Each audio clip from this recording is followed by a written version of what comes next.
Vamos começar. Boa noite, queridos amigos. Pontualmente, 19h30. Sejam bem-vindos ao nosso convívio. A noite hoje desejamos que seja de muita paz, de muito equilíbrio, de muita tranquilidade e de muito aprendizado para o futuro dos nossos dias. Nosso assunto hoje tem o título A Jornada Terrena. Mas, como de hábito, sempre nós fazemos a nossa prece de abertura. Pediria que a Beth pudesse nos brindar com a prece, para que nós pudéssemos nos, então, harmonizar e seguir juntos com Jesus na noite de hoje. Então, vamos nos acomodar e vamos entrar em Cafarnaum, na casa de Pedro, para recebermos o aprendizado desta noite, possibilitado pela corrente espiritual da Sociedade Esperança, Irmã Esperança e Ivan de Albuquerque no Leme, nos dando essa oportunidade de voltarmos lá na casa de Pedro e fazermos junto com Jesus as reflexões desta noite. Então, sejam todos bem-vindos e vamos nos direcionando até Cafarnaum para a lição de hoje. Que assim seja. Que assim seja. Bom, queridos amigos e amigas, vocês que nos acompanham durante as quintas-feiras, desde março, vocês sabem que, ao final de cada dia, lá em Cafarnaum, na casa de Pedro, Jesus e os seus afetos, os seus discípulos, eles se reuniam e conversavam animadamente sobre as escrituras divinas. Tratavam assuntos referentes à Boa Nova, o Evangelho. Naquela noite não era diferente. Eles conversavam sobre o Evangelho e, de repente, Salomé, a esposa de Zebedeu, mãe de Tiago e João, pertinente ao assunto da Boa Nova, indagou de Jesus como deveria ser a nossa caminhada em direção ao reino de Deus. Jesus silenciou-se por alguns instantes, suspirou profundamente e contou uma história. Jesus, dentro da sua pedagogia, ele usava de cenários lúdicos para que os seus ouvintes pudessem entender a sua lição. Então ele disse o seguinte: próximo dali havia um vilarejo, e este vilarejo era habitado na sua totalidade por cegos, cegos de nascença, jamais tinham visto a luz, viviam na treva e na miséria. Mas num belo dia, apareceu por ali um irmão iluminado e contou a eles, aqueles cegos, da beleza que era o Monte Sião, próximo a Jerusalém. E no Monte Sião, aqueles senhores que acreditavam em Deus se reuniam e rezavam para o Criador. E falou das maravilhas que era, então, o Monte Sião. Os cegos ouviram emocionados, não é?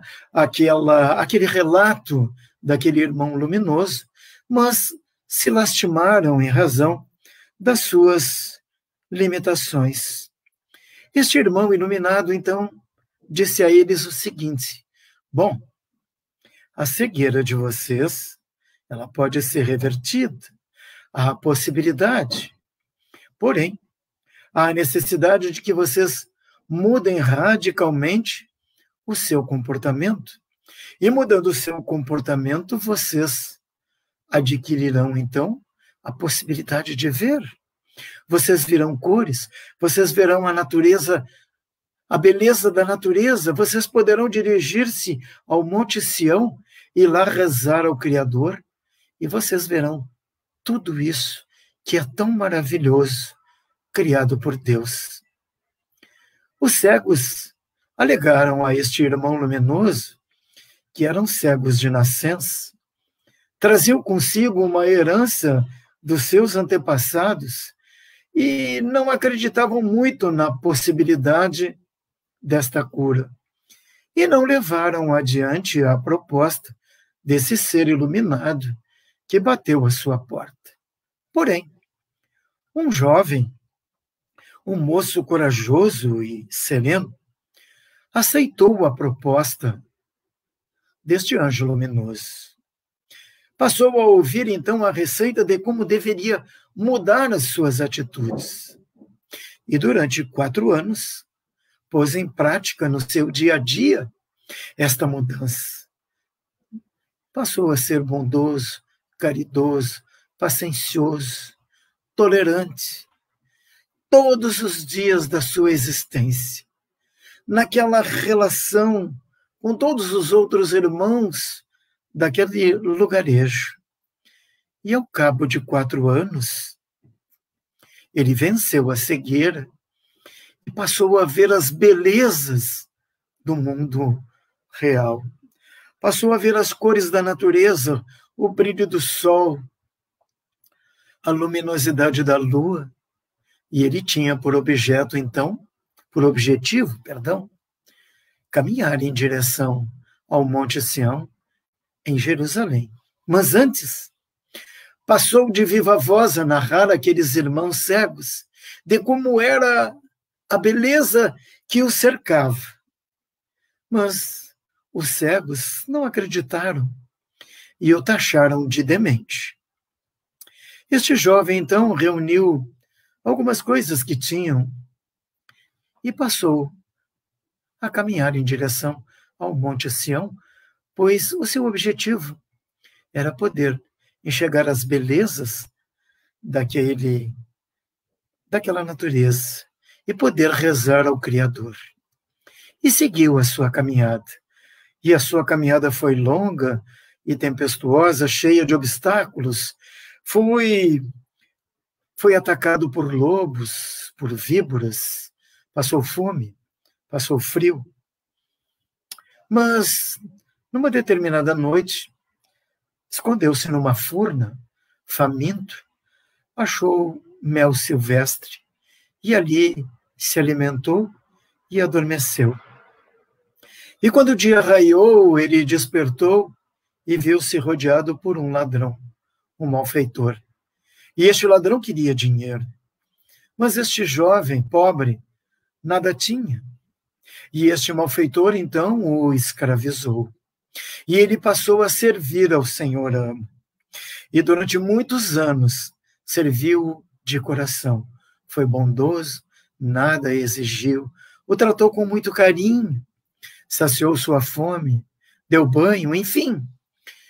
Atividades que um escravo está acostumado a fazer ao seu amo. E este comportamento que ele teve em razão ao seu amo, ou sensibilizou o seu senhor de tal maneira que este senhor mudou os seus hábitos e passou a ser amorável, passou a ser paciencioso, passou a ser, então, tratável com todos aqueles outros que o cercavam. E, em troca, deu a alforria ao seu escravo. E este jovem, feliz, então, já gozando de liberdade, seguiu a estrada, não é, em direção ao Monte Sião. Mas a estrada, como dito antes, era perigosa, era difícil. E acercando-se de um vilarejo, ele foi preso e taxado como um criminoso violento. Na prisão, não se rebelou contra qualquer ordem vinda dos seus guardas. E na prisão, passou a tratar novamente todos aqueles que lá estavam com muita bondade. Abriu o seu coração, foi benevolente, ajudou a todos aqueles que lá estavam, alguns doentes, enfim, alguns sedentos, outros famintos. E ele, abrindo seu coração, os tratou com grande amor. Os guardas, vendo isso, levaram a notícia aos seus superiores. E seus superiores, então, vendo que ele não se tratava de um ladrão perigoso, a ele deram a liberdade. E ele seguiu o seu trajeto. E, durante este trajeto, sempre distribuía fraternidade e alegria com quem cruzasse o seu caminho. E durante longo tempo, durante mais de 20 anos, ele seguiu este trajeto. E depois de 20 anos, num trajeto muito doloroso, de provas, de dores, ele conseguiu chegar ao Monte Sião. E lá subiu e agradeceu de viva voz, fazendo uma oração que saiu do fundo do seu coração. E ele, como criatura, conseguiu falar ao Criador. Jesus, ao encerrar essa narrativa que transmitia a vocês, completou a Salomé e todos aqueles que lá ouviam. Disse ele: assim é a caminhada do homem para o reino celestial. Então, amigos, esta foi a história que Jesus contou a Salomé. Instruções que partiram do coração do Mestre, não é que todos nós ouvimos neste momento, para que pudesse ela alcançar o reino de Deus. Vamos às nossas reflexões enquanto vocês fazem a de vocês. Esse jovem, ele já tinha um espírito brando e pacífico, né? E ele tinha uma meta que era chegar ao Monte Sião. E todas as coisas que aconteceram com ele foi um aprendizado que ele recebeu e também com o tipo de atitude que ele teve, ele também ensinou. Ele fez mudanças pelo caminho. Ele teve grandes dificuldades, mas ele suportou, ele confiou e ele conseguiu realizar o seu objetivo de chegar até o Monte Sião. Agora a gente tem que pensar na nossa caminhada, né? Então, vamos às reflexões. Bom, gente, para levar adiante a Boa Nova, o Evangelho, o Mestre Jesus sempre usou de narrativas lúdicas, alegres, suaves, para que pudesse chamar a atenção de todos aqueles que o ouviam. Qual era o objetivo? Facilitar o entendimento da lição. Todos nós, de uma maneira ou outra, nós buscamos a felicidade. E eu me atrevo a dizer a vocês que a felicidade não está nas coisas materiais. Sim, podemos comprar uma roupa nova, vai nos trazer uma alegria. Essa alegria, ela é momentânea, ela é passageira, porque a partir do momento que nós passarmos a usar, aquela alegria, aquela facilidade diminui de intensidade. Podemos comprar um carro zero, e como disse em encontros anteriores, a partir do momento que a gente tira da autorizada, ele deixa de ser zero, e aquela alegria, aquela felicidade diminui de intensidade. Então, a felicidade não está nas coisas materiais. Nós podemos ter rasgos de felicidades, momentos de felicidades, mas eles são muito rápidos. A felicidade que todos nós buscamos, ela reside nas coisas do espírito, nas coisas da alma. E nós somente alcançaremos a felicidade quando nós deixarmos os nobres sentimentos se sobreporem aos nossos instintos. E o mais nobre do sentimento, queridos irmãos, é o amor. Lembram da narrativa de Jesus. O jovem tinha objetivos.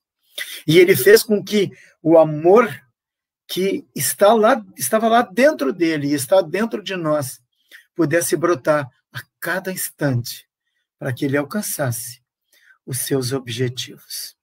Então, queridos irmãos, se nós deixarmos o sentimento brotar e deixarmos os nossos instintos um pouco mais abaixo, eles são úteis para a nossa vida, nós estaremos cada vez mais próximos da felicidade, mais próximos de Deus. Vocês lembram da pergunta da Salomé? Como fazer esta caminhada para encontrarmos o reino de Deus? Gente, para encontrar o reino de Deus, nós não precisamos desencarnar. Nem ao Monte Sião, né?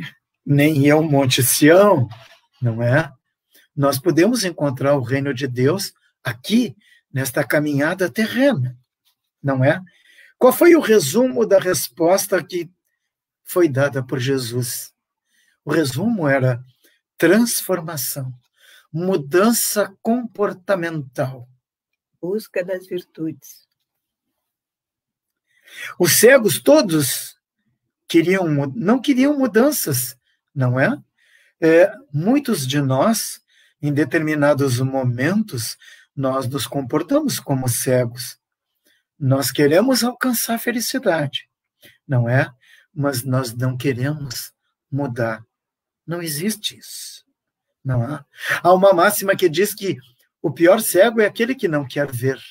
Não é assim? Então, assim, nós damos desculpas naqueles momentos de cegueiras, não é? Puxa vida, mas isso é tão difícil para mim, não é? A outra desculpa, mas eu sou assim, eu não vou mudar, eu sou muito velho para mudar tudo isso agora. São desculpas. Nós procuramos aquele momento de conforto. E nós temos que sair da nossa zona de conforto e irmos ao encontro da zona de confronto. Que confronto? O homem velho com um homem novo que deve buscar incessantemente a felicidade. Essa é a proposta de Jesus, não é? A busca incessante da felicidade. Amigos, pela narrativa, a transformação proposta por Jesus, a Boa Nova, ela não se dá assim, né? Eu quero mudar e mudei. Não existe isso. Ela é lenta, ela é gradual, ela é sucessiva. A natureza não nos dá saltos. Ela nos ensina que o crescimento dela é em espiral. E assim a nossa mudança deve ser lenta, gradual, paulatina. Mas para que isso ocorra, mister se faz que nós comecemos. Na antiguidade havia um filósofo chamado Quintus Horácio Flaccus, e ele tem uma máxima que diz assim: ousa saber. Começa. Sem que isso ocorra na nossa vida, não haverá transformação. Nós vamos continuar na nossa zona de conforto sem que haja confronto. Confronto com as nossas velhas atitudes e com as novas atitudes que estão sendo propostas por Jesus. O Kardec trouxe o Livro dos Espíritos e trazendo uma série de conhecimentos sobre a nossa realidade. Então, de onde viemos, né? O que fazemos, né? Para onde vamos. E ele, quando lá Kardec diz, puxa vida, são tantas informações, e como que nós vamos fazer isso na prática? Qual o caminho a seguir para que a gente possa se tornar, chegar a esse ponto de sermos virtuosos, de sermos felizes? E ele disse, segue Jesus. O que então quer dizer Jesus? É toda aquela caminhada que ele fez e foi pelo exemplo dizendo, mostrando na prática como fazer. Claro que Jesus era o Cristo. Nós estamos, talvez, iniciando uma série de aprendizado nessa encarnação, mudando algumas coisas, alcançando algumas virtudes, iniciando virtudes. Mas com esses chamamentos que Jesus nos traz, e a doutrina espírita nos traz, o que ela quer fazer? O que ela quer dizer? Ela quer mostrar que nós possamos refletir sobre tudo isso, sobre a questão da doutrina espírita, sobre a questão do Evangelho de Jesus, e como nós podemos aplicar em nós. Porque se nós não entendermos que nós temos essa individualidade, e nós temos essa possibilidade de mudar, nós não vamos conseguir ser o exemplo como foi esse jovem.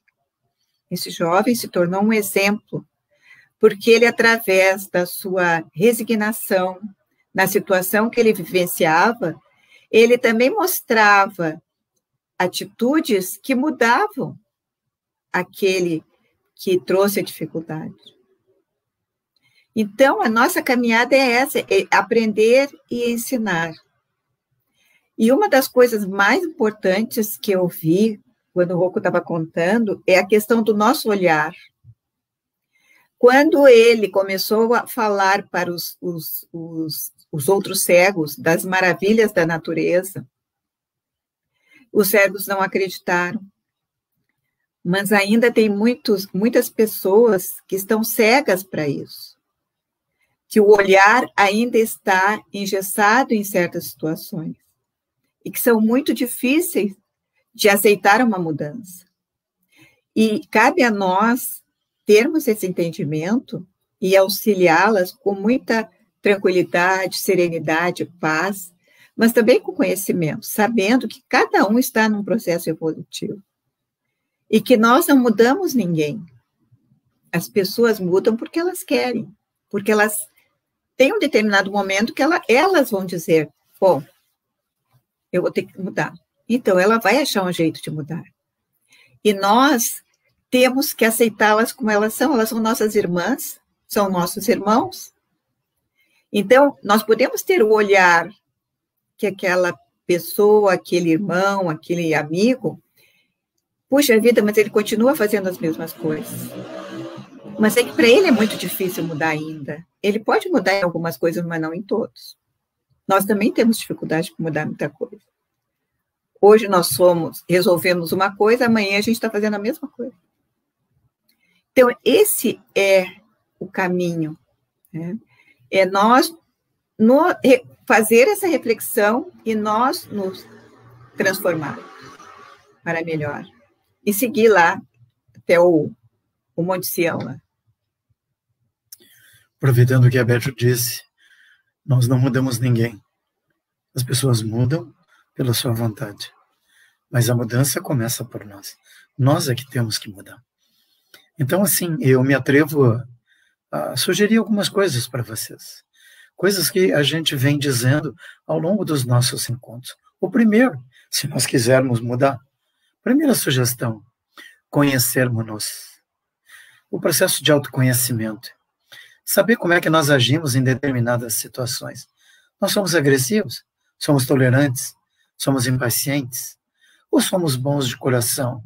Como foi o cego ao longo de toda a sua trajetória durante mais de 30 anos. Somos impacientes ou pacientes? Tolerantes? O processo de autoconhecimento. Depois de nós nos conhecermos, vamos estabelecer um objetivo. Nós não vamos nos tornar santos numa existência, em 24 horas, num dia. Vamos estabelecer um objetivo. Né? Geralmente, quando nós nos propomos a uma dieta, ela vai começar na segunda-feira. Vai terminar na terça. Por que não começar hoje a dieta? Né? Limparmos o nosso organismo, o nosso coração, a nossa mente, de algumas coisas que nos fazem mal e fazem mal para os outros que nos rodeiam. Estabelecer um objetivo. Henry Ford dizia o seguinte: antes de qualquer atitude, faça o projeto. Depois você vai ver, é execuível ou não é execuível. Mas faça um projeto. Eu quero alcançar este objetivo. E a terceira sugestão que esse modesto amigo faz para vocês é o seguinte: se vocês se conheceram, estabeleceram um objetivo, sejam persistentes, que a dieta não termine na terça, que talvez ela vá até sábado. E sábado vocês deem uma arranhada, porque nós não somos tão perfeitos quanto nós nos imaginamos, mas na segunda a gente volte de novo àquela ideia que nós estabelecemos para a mudança, para a transformação. E se não for por exemplo de alimentação, vamos fazer um olhar mais humano. Quando nós resolvemos que nós não vamos gritar com ninguém, que nós não vamos chamar a atenção de ninguém, que nós vamos sermos ferramentas de amor.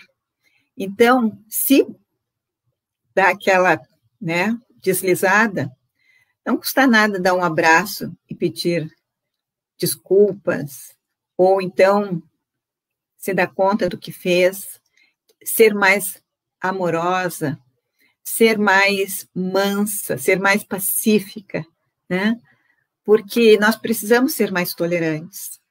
Nós estamos vivendo um momento de muita intolerância, e nós estamos precisando chamar um pouquinho de atenção para esse carinho, para essa amorosidade, para esse afeto. A Beth ainda há pouco falou das lições de Kardec, quando ele disse que o exemplo que nós temos que seguir é Jesus. Eu lembro no Cristo Consolador, quem é espírita conhece o Evangelho, capítulo 6, quando ele nos faz um convite e diz assim: vinde a mim, todos vós, e ele não separou quem quer que seja, ele convidou a todos nós. Vinde a mim todos vós que estáis sobrecarregados, sofridos, doloridos, que eu vos aliviarei. E como é que é o alívio do Mestre? Tem dois caminhos: amor e caridade. Ele disse: o meu jugo é leve, e é esse o jugo de Jesus: amor e caridade. Então, caridade e amor são comportamentos gigantescos, enormes.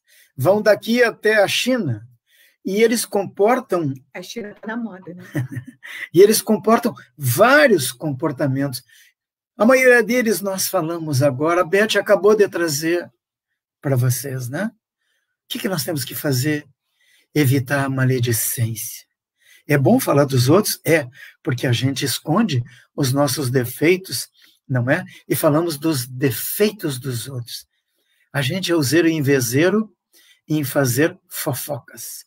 A gente pode mudar o termo de fofoca e dizer o seguinte, que fofoca são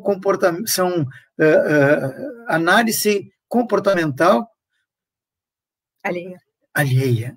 Análise comportamental alheia, não é? É uma maneira doce de dizer que nós falamos mal dos outros. Nós somos agressivos. Qualquer pisão no pé nós estamos respondendo. Nós somos e estamos impacientes, intolerantes.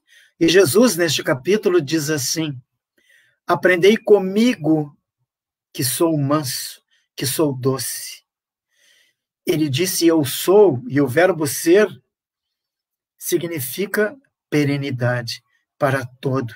Nós, por vezes, estamos pacientes, tolerantes, amáveis, mas volta e meia a gente oscila e nós temos que cuidar disso. E antes de encerrarmos, eu vou deixar uma perguntinha aqui para vocês. Qual a jornada terrena que vocês estão fazendo? Que vocês possam ter essa reflexão. Façam uma reflexão de como vocês estão fazendo essa jornada. E no que vocês podem melhorá-la cada vez mais.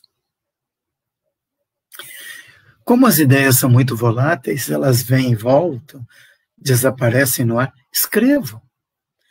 Acolham essa proposta Bota da dentro Dona Beth. do potinho, leia daqui a 1 ano. Mas, gente, falamos das nossas reflexões, enquanto vocês faziam as suas. Vamos ver o que Jesus disse a Salomé e a todos aqueles que estavam naquela reunião. Isso aqui nós conversamos. Antes de tudo, é preciso reconhecer a sua condição de cego e aplicar a si mesmo os remédios indicados nos mandamentos divinos. Alcançado o conhecimento, apesar da zombaria de quantos o rodeiam em posição de ignorância, é compelido a marchar por si mesmo, e sozinho quase sempre, do escuro vale terrestre para o monte da claridade divina, aproveitando todas as oportunidades de servir indistintamente, ainda mesmo aos próprios inimigos e perseguidores. Quando o seguidor do bem compreende o dever de mobilizar todos os recursos da jornada em silêncio, sem perda de tempo com reclamações e censuras, que somente denunciou inferioridade, então estará em condições de alcançar o reino, dentro do menor prazo, porque viverá plasmando as próprias asas para o voo divino, usando para isso a disciplina de si mesmo e o trabalho incessante pela paz e alegria de todos. Tudo que a gente conversou. Acho que nós podemos encerrar, então. Sim. Queres fazer a prece? Pode falar. Então, queridos amigos, foi muito bom estar com vocês, mesmo distante, na certeza de que esse sentimento puro nos une, nos fortalece, nos aproxima de Jesus. Quinta-feira estaremos de novo aqui, esperamos contar com a presença de vocês. Então, que neste momento possamos fechar suavemente os nossos olhos, agradecer a Deus, a Jesus, a Mãe Maria, a Irmã Esperança, ao irmão Ivan de Albuquerque e a todos os outros bons amigos que nos circundaram, fortaleceram nossa palavra, nos trouxeram luzes. Rogando a Ti, Senhor, Pai Criador de infinita bondade, que as lições de hoje possam calar fundo na nossa alma e que possamos exercitá-las pouco a pouco, no exercício de cada dia da nossa existência. Renova-nos em fé, Senhor, dai-nos força e resignação. Muito obrigado, Senhor, que sempre seja feita a Tua vontade e não a nossa. E assim, nós pedimos permissão para que possamos encerrar este momento de evangelização da família. Luz e paz. Que assim seja. Queridos, uma boa semana. Eu estou muito feliz, muito emocionada, porque nós trabalhamos num centro espírita em Porto Alegre, fizemos muitas amizades, eu principalmente lá no Bezerra, e eu fiquei muito feliz, Lorena, de te ver aqui essa noite. Meu coração disparou de amorosidade, porque foi tão bom o nosso tempo juntas, né? Que tu siga em paz, esteja bem. E eu também quero deixar um beijo a todos aqueles que toda semana estão aqui conosco e que na próxima estejamos todos aqui reunidos junto com Jesus. Uma boa semana. Fiquem em paz. Tchau.